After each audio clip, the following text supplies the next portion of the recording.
welcome back to another episode of Lifetime Talks. I'm David Freeman. And I'm Jamie Martin.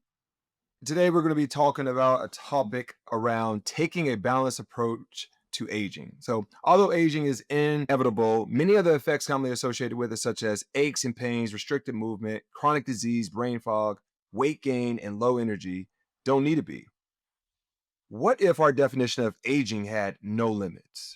We'll be exploring this question today, along with some strategies that could support us breaking free from the constraints in today's conversation with who we got, Jamie? Yeah, we're really excited. Today we have Ben Greenfield with us. Ben is a global leader in health, fitness, and human performance. He's a New York Times bestselling author with his books, including Boundless and Beyond Training, both being guidebooks for those looking to optimize their energy levels and achieve a life of boundless vitality.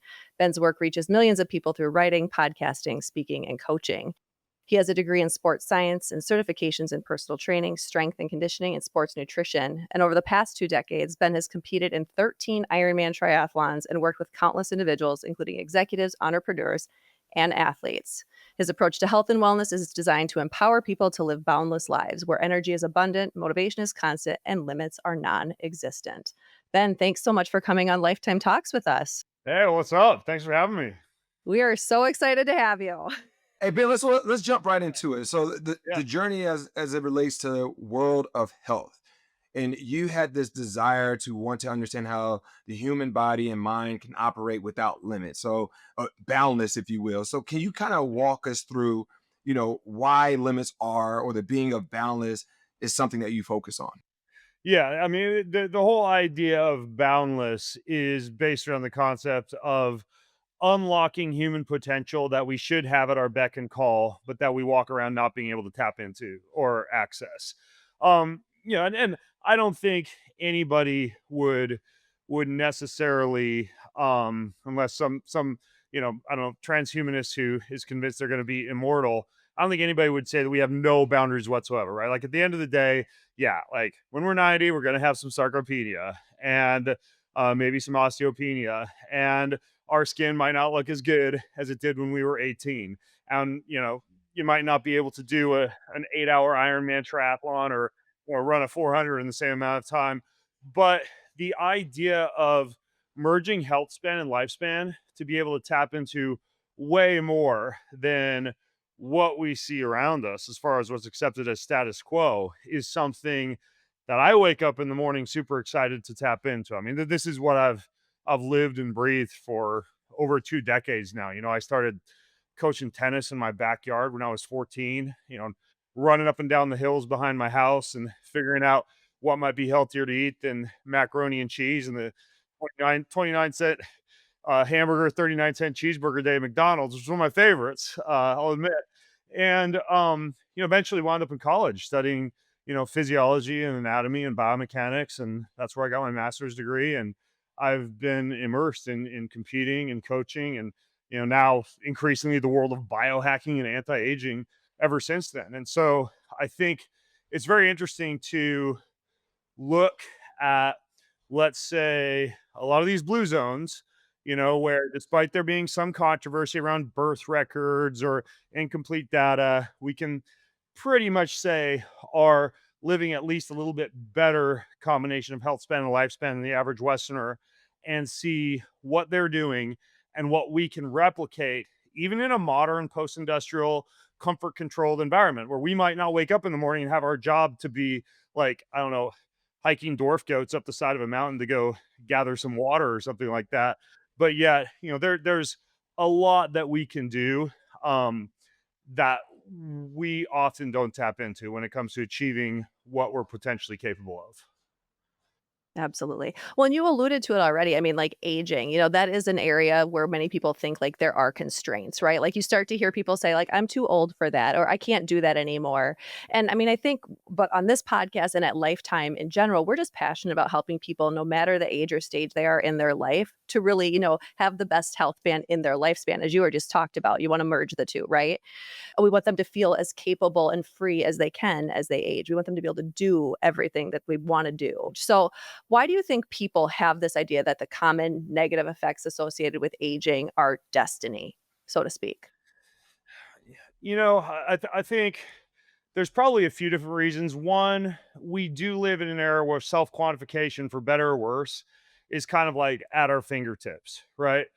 You can get blood testing that tells you that maybe you have rampant inflammation or thyroid dysregulation, let's say, or you could get some kind of a gut test that tells you that you have a dysbiosis, or I don't know, some parasite or yeast or fungus or something. And I think probably at the top of the list, you get a DNA test that tells you that you have a high genetic risk for type 2 diabetes or colon cancer or some type of unfixable methylation issue or something. And you can interpret that as a doom scroll, and some people do. They're like, well, I was predestined to be obese. It runs in my family. My genetic results say this. My trainer told me I have a low metabolism. And so that data almost like has the ability to slap you in the face and be a real downer. But if you look at genetics, for example, one part of genetics is the realm of epigenetics, how environmental factors, including the way that you live your life, the way that you eat, and the way that you move, affects whether or not these built-in genetics are actually going to manifest. So, I talk and work with people on a daily basis who, for example, like me, high genetic risk for type 2 diabetes. I often wear a continuous glucose monitor. I track my blood glucose. I'm cognizant of the carbohydrates that I eat, unless my sons take me out for gelato, which occasionally happens. And I have really good blood sugar regulation. If I get a lab test, my insulin looks good and my glucose looks good because I'm almost like hyper aware of that and use that data about diabetes as empowerment. And not to get negative or scary here, but I have two cousins who have passed away of colon cancer, a grandfather who has passed away of colon cancer, a father who has passed away of colon cancer, and another cousin who doesn't have his colon anymore because it had to get resected due to colon cancer. Well, I am very aware of everything from the amount of processed red meat and alcohol that I consume, to getting a colonoscopy every few years as preventive screening, to paying attention to my gut health, to eating a very wide variety of polyphenols and flavanols and antioxidants from the plant kingdom as protective mechanisms, all the way down to something I catch flack for on social media. I even do like a coffee enema once a week to once a month. Now there's skepticism behind that, but I do these things because I look at my data and I think, okay, I want to be empowered. I'm not going to use this as a doom scroll. And same thing when I go into the doctor for my favorite part of the year, that colonoscopy. I'm clean as a whistle, and I think a big part of that is the empowered lifestyle that I live based on what I've learned. So I think that the other thing that plays into this is just the status quo, right? Especially in our Western lifestyle, we have a habit of um, taking older people out of a position of honor or authority or wisdom, and instead kind of passing them along into retirement and nursing homes or hospice care, or roles in which it's very easy to feel useless to society. I mean, I personally really like the idea of looking around at people my age and saying, whatever, when I'm 60, no, I don't want to be like sitting in a rocking chair, reading a book, sitting in a nursing home, playing cribbage. I know I'm stereotyping here. Like, I want to be out doing triathlons. I want to look at guys like, Laird Hamilton and Don Wildman and Mark Sisson and all these mentors who I look up to, who are out, riding their fat bikes on the beach and surfing and playing pickleball and tennis and, not just golfing, but speed golfing. And I think that we need to kind of like redefine what getting old means. And I have another friend, Derek Coburn, who just wrote a book called Let's Retire Retirement, right? I don't plan on retiring. I think a big part of what fuels an active lifestyle is waking up with purpose. And another example, just to finish up, is even if you look at postmenopausal women, right? There can be a higher risk of cancer and increased all-cause risk of mortality after going through menopause And an evolutionary biologist would tell you, well, that's because nature has programmed into a woman the idea that once you're no longer biologically useful and you can't have kids, nature is just going to kind of slowly take you out. And yet, again, if you look at areas where there are a disproportionately high number of centenarians or people who live a long time, there's a huge amount of super happy, vibrant older women because that role of, let's say, I realize this can be controversial, but speaking of this from like an evolutionary biology standpoint, that role of propagating the species has been replaced with the role of the wise matriarch passing on wisdom to the village, right? And so it's this idea of a looking at anything that someone has told you about your body that might make you think that you're sick, and instead using that to empower yourself from a preventive standpoint, and B, redefining what it means to be old and defying the status quo that surrounds us in terms of what aging actually means. Yeah, I mean, Ben, what I'm hearing you say is usually I've heard the term like as far as like knowledge is power, and the reality is the application of what we do with that knowledge is where it really becomes powerful. Is how I look at that and how we probably will bring that to light. So when you think of lifetime talks, like our pillars, we talk about movement, we talk about nutrition and supplementation, sleep, stress management, and a big part of what you just kind of finished off with is mindset. So with so much information out there, you can only imagine how people will struggle with what actually works and what doesn't work. And you've tried a lot of these biohacking pieces of the movement with the health trends. So how does doing this kind of reinforce these pillars of health that I just mentioned? You mean like how does the concept of biohacking reinforce those pillars? Well, two parts. One, biohacking, one of them, but more importantly, as far as it's so much information out there, how to Yeah. help navigate through all that. Right. Right. How do you cut through all the clutter and confusion, the latest science and the newest gadget and the newest supplement and the latest greatest workout standing on top of a stability ball wearing blood flow resistant bands. Yeah, I get it. Exactly. I think that I really like to step back and look at things through a simplistic lens, even like the advanced or scientific world of biohacking. A lot of what that world is doing is looking at nature and harnessing the wisdom of nature to make the body better in some way. And once you understand that, you can cut through a lot of the clutter and simply live when it comes to living healthier, um, based on some simple principles. I'll give you one example.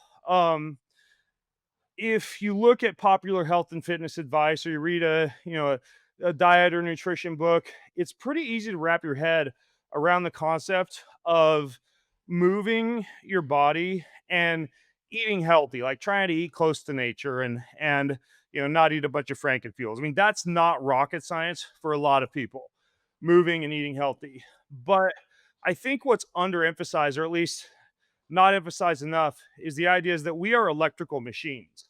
Like our body is a giant battery, and there are books like "Healing Is Voltage" by Jerry Tennant or "The Body Electric" by Robert Becker that delve into the concept that each of our cells operate with a very precise electrochemical gradient across that cell.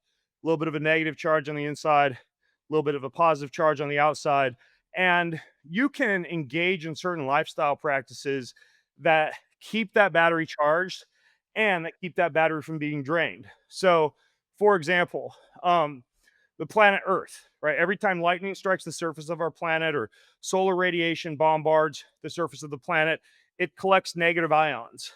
And when your skin touches the earth, like being outside barefoot, walking on the beach, swimming in a natural body of water, especially a salty natural body of water like the ocean, which is why visiting the beach can be so healthy for you, your body soaks up those ions. And it's almost like nature's ibuprofen, right? These are natural anti inflammatory, antioxidant electrical charges that your body can just soak up.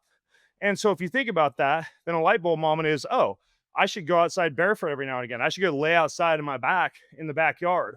I should consider whether or not I've spent the entire day, because how you live your day is how you live your year is how you live your life. Just walking around in big built up rubber soled shoes all day, disconnected from the planet Earth, not outside. And if that's the case, then you can start making it a point to get in touch with the surface of the earth. There's even a practice called grounding for 20 to 60 minutes a day. There's an emerging number of companies now that will sell like grounding shoes and earthing shoes that aren't rubber, but that actually conduct electricity from the earth.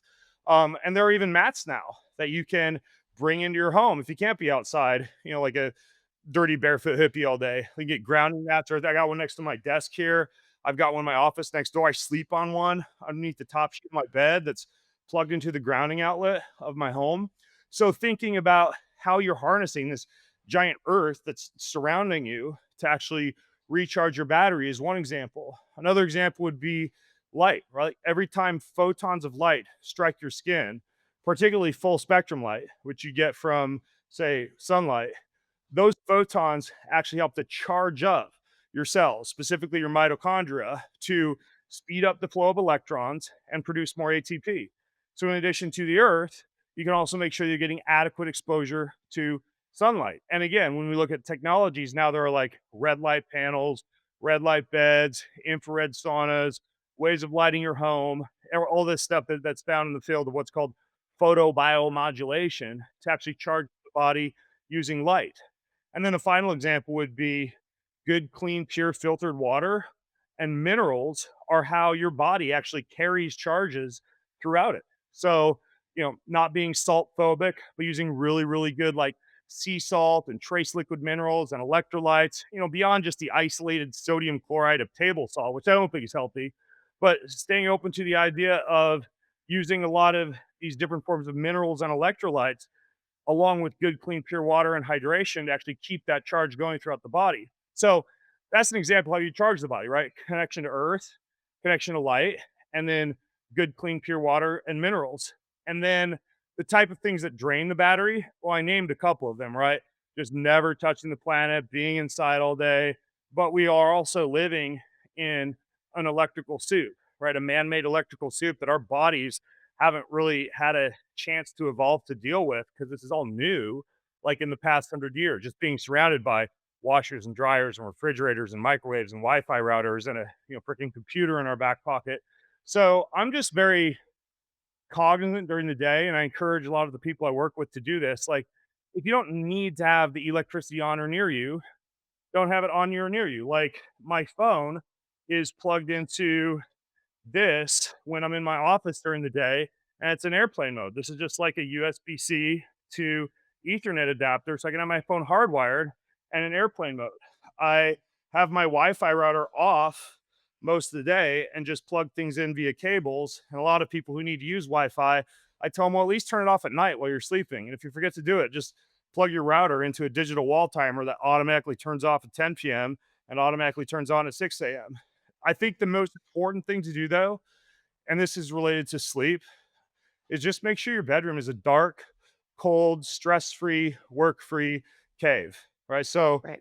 you don't need a big screen TV and you don't need your laptop and you don't need a bunch of electricity in your bedroom because that's the one time of your life your body, your cells have a chance to recharge. Your battery has a chance to recharge from all the electricity you've been bombarded with throughout the entire day. So it's not like you got to be a Luddite or go live with the Amish or move to like a Himalayan mountaintop, but it's just a matter of being cognizant of how you're using technology. Like it's funny because I have clients sometimes who will like send me a photo of a meal they're eating or whatever, and you can see if they do a screenshot of something, let's say like their Aura Ring data or whatever, you can see if the Wi-Fi is on their phone, and I'll reply back, "Busted. You don't need that on until you have a cell connection." So I tell people like, even just like have the Wi-Fi and Bluetooth disabled. But that's an example of something that can drain the battery. So coming full circle to reply to your question, like the way I look at things is yeah, we know to move well, we know to eat healthy, but I think it's really helpful to think about the body as a battery and think about what things you're doing to recharge the battery and how you're living your life or setting up your office or home or work environment in ways that could drain the battery potentially. Yeah. And those are pretty I mean, those are pretty straightforward things to do, and what I'm hearing from you is, like, it doesn't have to be difficult necessarily. Even the first examples, the grounding, the being out in nature, I mean, really, those are things ideally we'll be able to step outside, right? And just make some choices around how you choose to do that. But that's so fun, like, it's a fundamental thing that just noticing how you feel better when you do those things on a regular basis, right? Oh, yeah, it feels amazing. I mean, you kidding me? At like 2 p.m. after a morning of like emails and phone calls and, Yeah. Zooms like this or whatever, to just go outside in the patio instead of like sitting inside for lunch, and to sit in the sunshine and take off my shirt and eat a plate of salad and just soak up the earth. It's incredible. Yeah, it makes a huge difference. Well, we want to kind of just dive into some of these things around longevity specifically, because some of these things, like whether it's a health topic or, you know, some of these pillars that we've talked about, they really are essential kind of when it comes to aging and how do we have an impact on them. So, we're going to kind of go back and forth, David and I. We're going to throw a phrase or term or topic out to you and just kind of have you talk a little bit about like what are some of the top strategies people might want to consider or why around them so that they can age more boundlessly. So, we're going to start. I want to actually just start with movement and exercise because as we're talking to you, you're moving. Yeah. You're like on your moving treadmill, it looks like. I know so many people at our offices are now using those. Talk to us about, I mean, we all know movement matters, exercise matters, but talk to us a little bit when it comes to being boundless. Yeah, yeah, this is horrible because I'm talking to people who are in the gym space. I used to own gyms, and I always feel a little guilty when I say this, but like I try to live my life in such a way that going to the gym at the beginning or the end of the day is an option, not a necessity. So, what I mean by that is anytime I can be moving, taking, what I tell my kids, I call them Pomodoro breaks, which isn't my term, but the idea of like taking a break for 2 minutes every 30 minutes or 5 minutes every 60 minutes to move the body is something that I'm doing throughout the day beyond just the walking treadmill, right? Walking to the mailbox, doing 10 push ups, bringing the mail back in the home, setting up these little triggers throughout the day. After lunch, 100 jumping jacks in the sunshine, the kettlebell that's in the floor of my office when I walk in, picking it up and setting it down 5 times, the pull-up bar that's out by the garage, every time I walk underneath it, 5 pull-ups. We have a pickleball court in the neighborhood now. Every time I walk off the pickleball court, there's a bar over there too. I gotta do 5 pull-ups. So by the end of the day, not an hour has gone by that I'm not figuring out, okay, am I hanging from something? Am I lifting something? Am I moving my body? Am I doing a little bit of calisthenic work?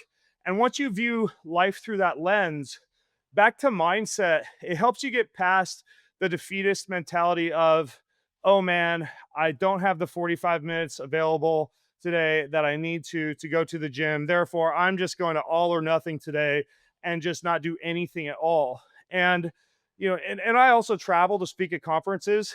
Sometimes, as you guys probably know, there's like a conference and you're staying in the same hotel, but it's busy all day.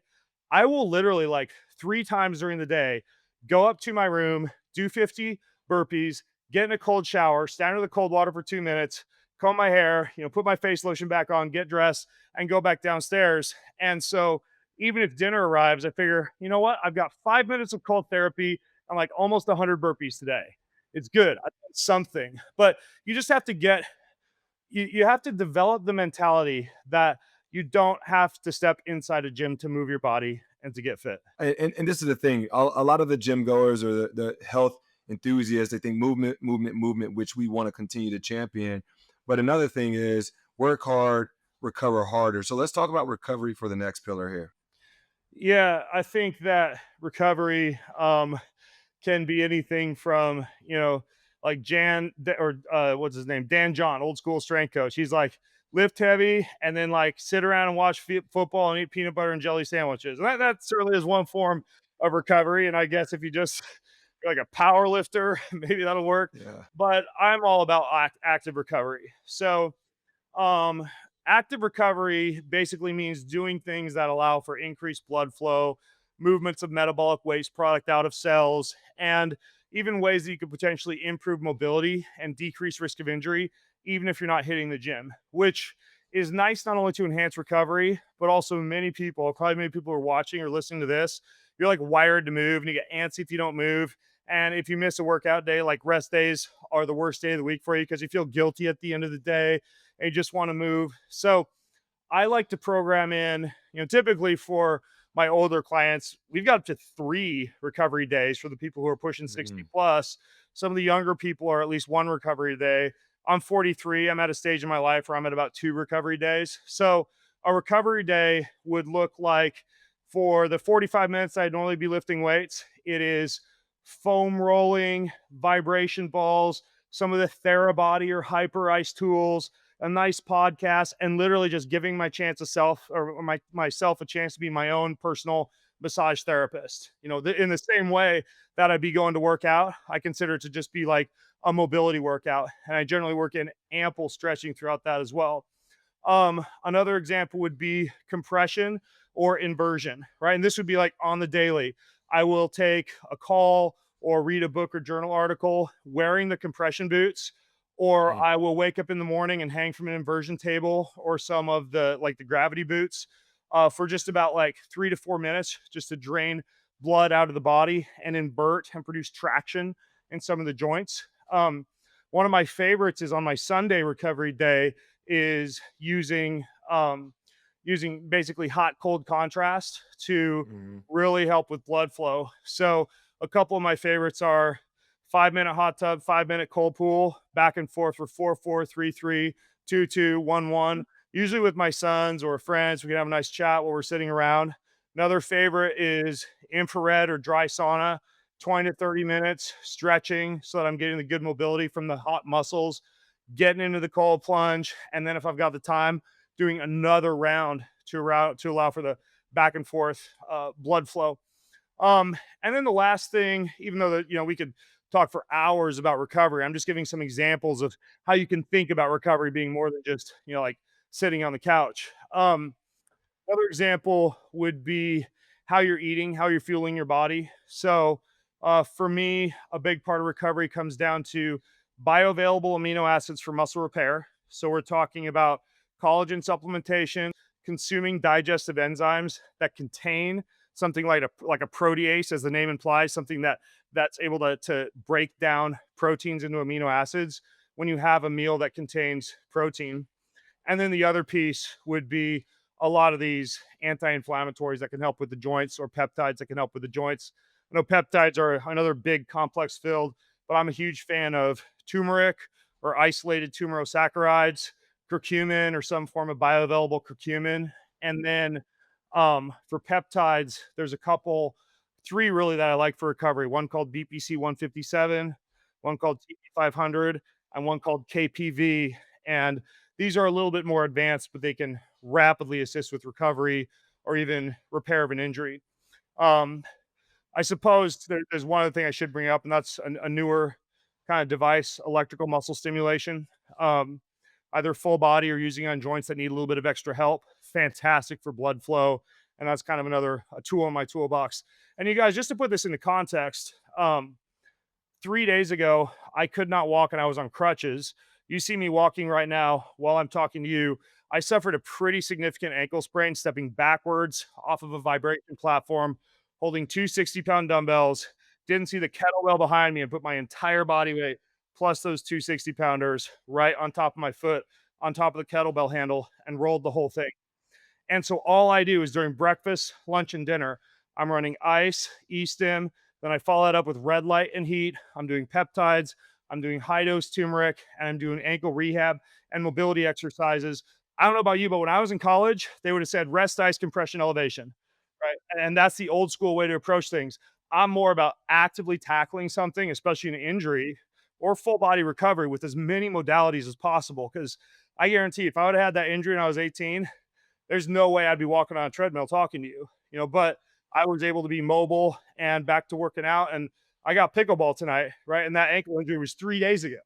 So, Yeah. it just shows how powerful some of this stuff can be if you really can drag out all the stops to help your body repair and recover. Right, right. Oh, it's so interesting. I'm glad you're up and moving and that you have I mean, it's so interesting just how many more things we know compared to 25 years ago. I mean, I'm similar in age to you, and that's, played sports, you rolled your ankle, you took a break, right? Right. So there's just different things that so much has changed in the last 25 years. Yeah. Okay, let's dive in for a second. You already mentioned the importance of a dark bedroom. So I want to talk about sleep because we all know that sleep is the time of rest and repair. Why does that become more important with aging? Um, your what's called your sleep architecture, your sleep cycles tend to diminish in quality as you age. You almost turn into it's kind of funny because I used to laugh at like old people when they tell me this, that they just like wake up at night and walk around the house and check stuff out and look outside. You almost turn into like a little bit of a sentinel when you age. Like everything becomes important to check out at night. And you also wake up with racing thoughts, and your body is less anabolic as you age. I mean, this is less of the case if you are the aging person I talked about earlier who's like lifting weights and out surfing and riding your bike around town and doing all the things, but you still do a little bit less muscle growth. You've got less hormones going around when you age. And so your body gets a little bit less quality sleep. Um, I don't really think that many of the sleep hygiene modalities I would heavily encourage for anybody of any age are any less important once you are an older person, whatever that means to you. So what does that mean? Basic sleep hygiene parameters: light, presence of ample amounts of natural light in the morning, preferably from sunlight. But there are now like light producing devices. I've got one on my desk that I can use to shock my body into like, hey, it's daytime, wake up, rather than keeping the curtains closed and things dark, etc. And you could also use this as a hack, right? Like, let's say I travel from the West Coast to the East Coast, and I wake up on the East Coast at 7 a.m. It's 4 a.m. for me back home, and I'm dead dog tired. One of the first things I'm going to do is blast myself with light from my phone, light from my computer, light from the sunshine, light from as many sources as possible to tell my body, hey, this is a new time zone. Get used to it. And then the opposite in the evening, right? Wearing things like, like blue light blocking glasses, keeping the lights more dim in your home, especially in your bedroom, activating night mode on the phone or having it set up to automatically activate, and paying a lot of attention to light exposure at night. Temperature: bedroom should be, like I mentioned earlier, a dark, cold cave. So 63 to 65 degrees Fahrenheit. If you can't do that, maybe investing in some kind of a mattress topper, like an 8 sleep or a bed jet or a chili pad that will keep the mattress cool for sleep. Avoiding a hard workout or a heavy, spicy meal 3 hours leading up to bedtime. So your body is cool. And if your social life doesn't allow you to do that, or your work life doesn't allow you to do that, cold shower or lukewarm shower before bed to cool off the body. Even using about 5 grams of the supplement glycine is a way to like naturally internally cool the body. So that'd be another example. But thinking about cold, um, stress is another. Uh, your brain should not associate the bedroom with work. So when I used to like check in a hotel room, I'd flop my laptop on the bed, and lay there on my belly cranking out emails. I don't do that anymore because I was training my brain to have the bed associated with a place where we work on emails. Right. So now the laptop is away, it's on a desk across the room at home. There's no business books by the bedside, there's no work in bed.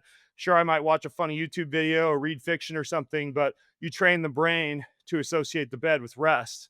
And then finally, sound, especially for older people, not just like, sirens and slamming doors, but just the general like low level ambient sound of a room, even the fan turning on can wake you up as you become a lighter and lighter sleeper as you age.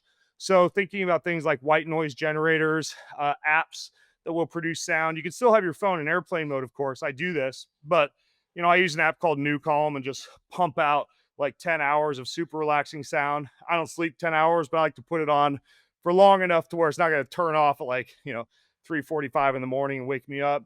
So sound is another big factor. Then the last thing would be, of course, the supplement world is saturated when it comes to different, adaptogenic herbs and all sorts of things that supposedly help you to sleep. I think I would say the main two things to think about would be A, be careful with a lot of the things people are turning to get sleep that's not quality sleep. Diazepams, very powerful antihistamines, trazodone, hemp extract that contains a high amount of THC. Any of these will knock you out. But if you look at deep sleep, dreaming, memory formation, emotional processing, learning consolidation, none of that occurs during sleep on any of those compounds, right? So be careful with the stuff that's like a knockout blow to the head. And then the other thing to consider is that you do naturally produce a little less melatonin as you age. And so melatonin can be a good thing, especially for an older person. I take melatonin when I travel across more than 3 time zones, right? So that's not a nightly thing for me. I find it to be very helpful for realigning to a new time zone. I take a whole bunch the first couple of nights I'm there, and it's almost like a sledgehammer to get you adapted to a new time zone. But if you find yourself really struggling with sleep, your natural melatonin production might have decreased to the point where you need a little bit of extra help. You can get things like this tested. Like there's a urine test called the Dutch test, and it'll look at hormones and neurotransmitters. One of the things that test analyzes is melatonin, so you can see whether or not you're a little deficient in melatonin if you wanted to check it out. Hey Ben, let's hit on stress. I mean, this is a quote from you. Stress is only a problem when your body doesn't have the capacity to handle it. So Yeah. I know you touched a little bit about stress just now, but yeah, I mean that quote says a lot. But for our listeners, can you unpack that a little bit? Yeah. So what I mean when I say your body doesn't have the capacity to handle it is largely the amount of cellular resilience you have. Now, granted, mindset does play a role in this, right? The way that you perceive stress, the way that you look at a situation, ask yourself, A, is this something I can control? And if so, what actions can I take to control it? Or B, is this something I can't control, but I'm control my emotions, my mood, and my behavior. So I'm going to choose to be happy in this circumstance. That type of mindset is certainly important for stress. But when it comes to stress in general, I look at things through two lenses: the cellular resilience piece, right? Training your body to be able to handle it. And then B, the de stressing component, which is a little bit related to the sleep that we just talked about. We can get a little bit more nitty gritty than that, which I will momentarily. So, the cellular resilience piece, I look at this through the lens of what's called hormesis, right?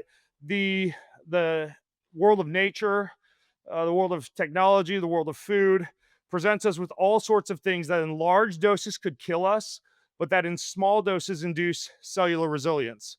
So, for example, xenohormesis, xenohormesis, is based around the idea that plants have toxins. They don't have hooves or claws or teeth or nails or antlers. So, plants have evolved plant defense mechanisms that allow them to propagate and cause a mammal that eats them to have some type of digestive distress that keeps that mammal from coming back and wiping out that plant species, or that causes that mammal to not digest the plant well and to poop out the seeds elsewhere so the plant can propagate. So, if you look at all these villains in the plant kingdom that people talk about, like glutens and lectins and oxalates, the list goes on and on. It's not a matter of avoiding those plant defense mechanisms. It's a matter of consuming very small amounts of plants from a wide variety of sources, including herbs and spices, which we see many of the blue zones doing, so that you are giving your body a chance to actually upregulate its own endogenous antioxidants. I mean, the same antioxidants Right. that you go out to whatever, Walgreens or CVS or Amazon to buy, your body can churn out things like, superoxide dismutase and glutathione peroxidase as a defense mechanism against the diet that's very diverse. A diet that's very diverse also strengthens your gut bacteria and builds them up to be able to strengthen your immune system and your resilience to stress. This is why, unless someone has a full blown like autoimmune condition or severe gut condition, I'm not a huge fan of a heavily restricted myopic diet like full blown carnivore, or even paleo in some circumstances, or a low plant keto diet, because you're missing out on a lot of the elements of the plant kingdom that can induce cellular resilience.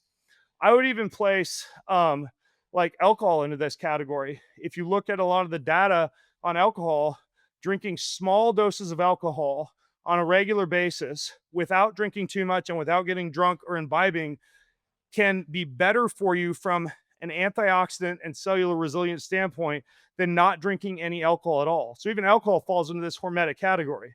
So what this means is that for body stress, eating a very diverse diet looking at the Mediterranean style diet of many of these blue zones, even that little glass of like organic wine at the end of the day, these type of things can be very good for causing your body to bounce back stronger.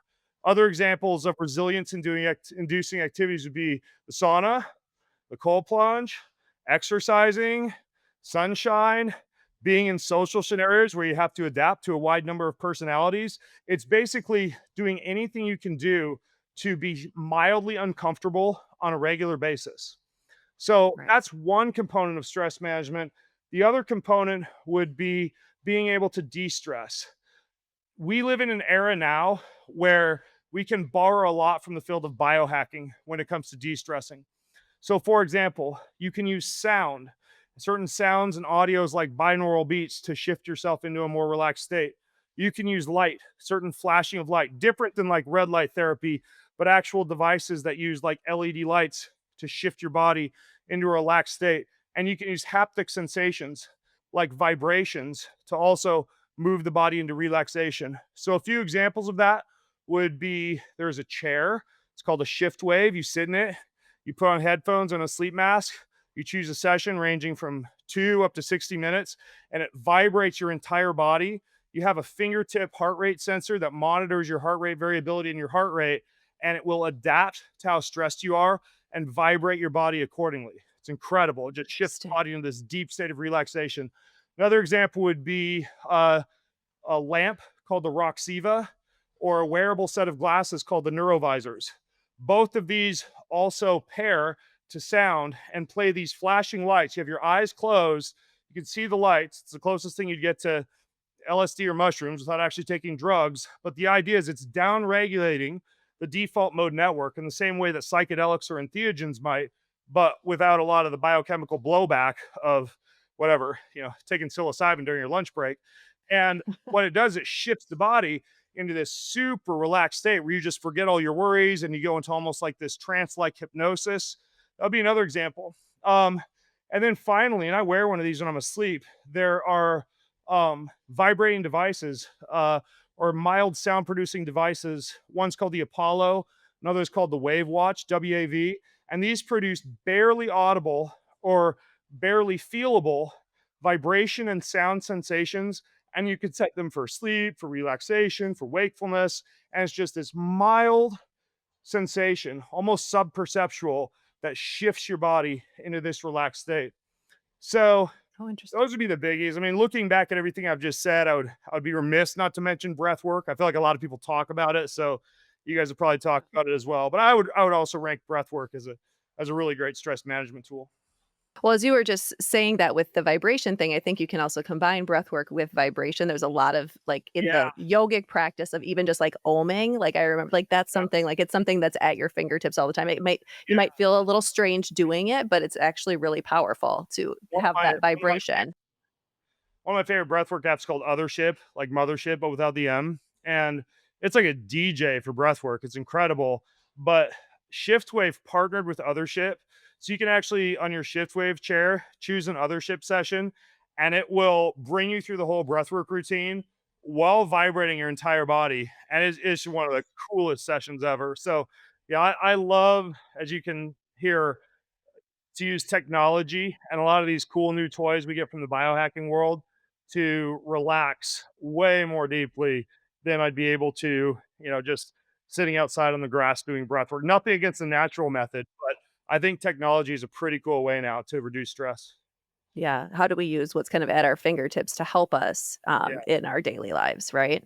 yeah, The last one that I think we want to dive into today, just for the sake of time, I'd love to hear you talk a little bit about the importance of social connections because you just said you have to kind of be willing to get uncomfortable. But what role do you think? I mean, we know there's an epidemic of loneliness happening. A lot of, especially when people get older, that maybe don't have as many connections as they used to have. Talk a little bit about that piece of it. And Ben, before you answer it, I like using your quotes because I think it can paint the full picture to our listeners. You yeah, said community and love are the ultimate fuel for a long and joyful life. yeah, So I wanted to tee yeah. that up. I mean, it's true. Even the US Surgeon General in 2023, Vivek Murphy, he cited data that shows that loneliness or the perception of loneliness, and I'll explain what that is as dangerous as smoking like 15 cigarettes a day, Yeah. uh, as far as the impact. Now, that makes sense if you look at it again from like an evolutionary ancestral standpoint, because human beings used to coexist in tribes and that was necessary for survival. So if you were banished from the tribe, or you were ostracized, or say like you were from a religious standpoint, like excommunicated from a church, this was a very disturbing and distressing position to be in.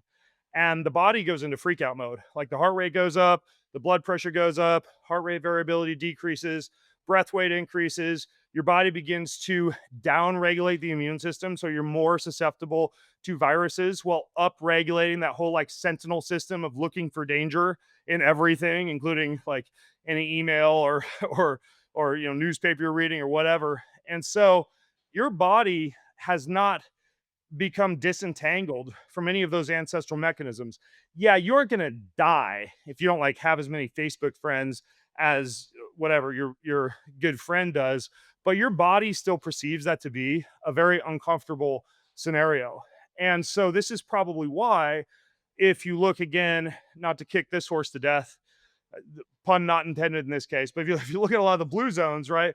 Like you see community, togetherness, gathering around meals, dining together, honoring people who are older and putting them in positions of honor. You see all these like tribal, community, village like aspects built and baked into daily life that no doubt play a role in longevity. I mean, the Harvard's longest study on longevity, it was like 80 plus years long. They started with male college students and followed them through life, like isolating for all confounding variables, like how much you exercise and how many kettlebell you swings and burpees and how much time in the sunshine and how much you do or don't smoke. Nothing beat the amount of quality relationships in your life, the amount of love basically that you had in your life, to go back to that quote that you were talking about, David. So, I mean, the evidence does not lie that, I mean, it's important. So important that, in fact, I'm convinced that one of the reasons that you see like the 105-year-old gin chugging, cigarette smoking great grandma in Sardinia, Italy, who doesn't do any of the biohacks, has never stepped into a gym in your life. I think a big part of that is based on the amount of family and togetherness and relationships that are emphasized in that context. So the trick is, not the trick, but the problem is, like I mentioned, it's kind of like two different types of loneliness. There's objective loneliness, right? Actually being alone, and there's subjective loneliness, looking at how many friends and followers and fans and likes and subscribers that somebody has, comparing your own number to that number and feeling as though you've fallen short and you're somehow not keeping up socially. That's just as dangerous an aspect of loneliness as truly being alone and not really having any friends, is this subjective comparison based loneliness. Now, you pair that with Interesting. where that loneliness comes from. Well, usually it is from a digital scenario, right? Digital relationships cannot simulate what flesh and blood relationships simulate. And I'm not just saying that. I mean, you look at like Pacinian corpuscles on the surface of your skin that respond to human touch. Those cause a release of the feel good hormones oxytocin and serotonin. That means it's far different to see a hand wave on Zoom or a fist bump on Facebook than it is to actually give somebody a hug or shake their hand, in terms of the way that your hormones process that. Pheromones, like the way that we interact with the opposite sex. You can't smell someone on Tinder or a dating app or a social media app. Pheromones are signaling molecules that allow human beings and mammals in general to detect the immune based histocompatibility to the person that we're interested in getting with. And it's critical to the propagation of a robust immune system and a healthy species, but it's also something you completely miss out on in a digital scenario. I know it's kind of gross to think about, like smelling other people, but it's true. Like that is part of our relationship mechanisms. And then if you look at like research from the Heart Math Institute, we produce electromagnetic signals that are picked up anywhere from 3 to 15 feet outside of us by other human beings. We can sense emotions, feelings, the presence of other human beings. Some people refer to this as the sixth sense. We missed out on all of that, like oxytocin, serotonin, hormones, pheromones, heart signals, brain electromagnetic signals, all of that when we're interacting in digital scenarios. So I think the trick here is to figure out ways to weave real analog flesh and blood meetups into your life. And I'm not opposed to using a digital tool to do that, right? Like a tool like Meetups or Mosey or Facebook to find the local, pickleball or foraging meetup or work out of the gym or whatever, but use the digital tools as like a bridge to real analog interaction. And then knowledge is power. Like, just understand some of the things that I've just said. It's not the same for you to be alone with a whole bunch of friends on your phone or your computer. It's far different than actually being out there, being brave, being dangerous, like going to a restaurant, going to a bar, going to a meetup, going to a club, going to a gym, like actually getting with people. Back to the hormesis concept, I understand, especially in people who've grown up with devices, it is uncomfortable, right? It's uncomfortable being around the mess of other people and working up the nerve to go, talk to a boy or girl you haven't met before, hanging out with people who may not feel or talk or believe the same way you do. But this is part of human life. It's also part of battling loneliness. And the amount of literature that exists that helps you do that, because I'm a big reader. I mean, it's vast. How to Win Friends and Influence People, Never Eat Alone. Sahil Bloom's book, the section on relationship wealth, in his book, The Five Types of Wealth. I mean, there's so much out there. Like The Art of Charm, these charm video websites. Like, you can learn, you can train yourself how to talk with people and be comfortable around people. It's just as important as going to the gym. Okay. You have covered a ton. I feel like we've covered a lot of ground here. Did we miss any like big buckets of things that you wanted to make sure to address when it comes to like aging and longevity? Oh, I mean, I'm sure there's tons that we missed, but I mean, Yeah. I guess to put like the cherry on top of the whole relationships and loneliness piece is you also see um often, like, entangled with the relationships piece and with the community living piece, some type of a sense or feeling that we are not just like bodies with souls. It's more like we're souls with bodies. So this idea of understanding that our spirit needs fitness just as much as our body and brain need fitness. Yeah. So I'm also, and you see this in a lot of happy older individuals, a huge fan of engaging in the spiritual work. That can be gratitude journaling, it can be prayer, it can be reading spiritual or religious texts or devotionals, it can be attending a church, it can be singing, it can be like silence, solitude, meditation. Some of these things pair with like the breath work, or there's no reason you can't do you know prayer and gratitude journaling inside a hyperbaric chamber. I mean, you can stack a lot of this stuff, but caring for your spirit is so important. And if you think about it, coming full circle to where we started, like, the idea here is not to live forever. Like, we are all at some point, some sooner, some later than others, gonna be wrinkled and gonna lose our muscles and not have our pretty face anymore and not be able to walk as quickly. And, getting out of bed will be a real chore. And eventually we'll just all be, laid out and have passed away and given our final breath. But I really firmly believe the one single part of us that can go on to be around for eternity, the single spark inside of us, our soul, is something that is eternal and is immortal. And we can care for that and keep that in our mind as we go about our day to day activities. So you will find me first thing, beginning of the day. I'm praying, I'm meditating, I'm reading my Bible. End of the day, last thing before my wife and our heads hit the pillow, we pray together. And so, in the Greenfield house, our spirits are so important, and we care for those just like we care for our bodies and brains.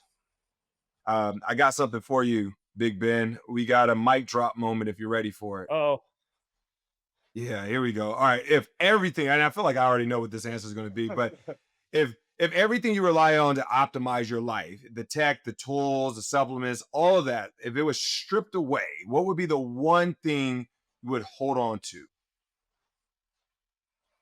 the only thing in my entire life, and it is hard because it's like, I could say my kids, my wife, my yard, the ducks and the geese out there right now. I think there's only one thing in my life that when I pick it up, I just feel like magic powers going through my body, which doesn't sound very scientific, but it's the one thing that I live and die by, and that is my handbook for life, and that's my Bible. Yep. Well, Ben, we so appreciate you coming on and taking the time to chat with us today and go through. I mean, I feel like we have so many tidbits that are going to be useful for our listeners and our viewers. So if people want to follow you, they can find you at bengreenfieldlife.com and at Ben Greenfield Fitness on Instagram. Anywhere else you want us to point them to make sure they can connect with you? Uh, I'm not hard to find. I think that's pretty good. Yep, they got it. Well, Cool. Ben, thank you so much. We appreciate you. Cool. Thank you so much, guys. That was awesome. It was a joy talking to you. Blessing. Thank you. All right. Thanks, guys.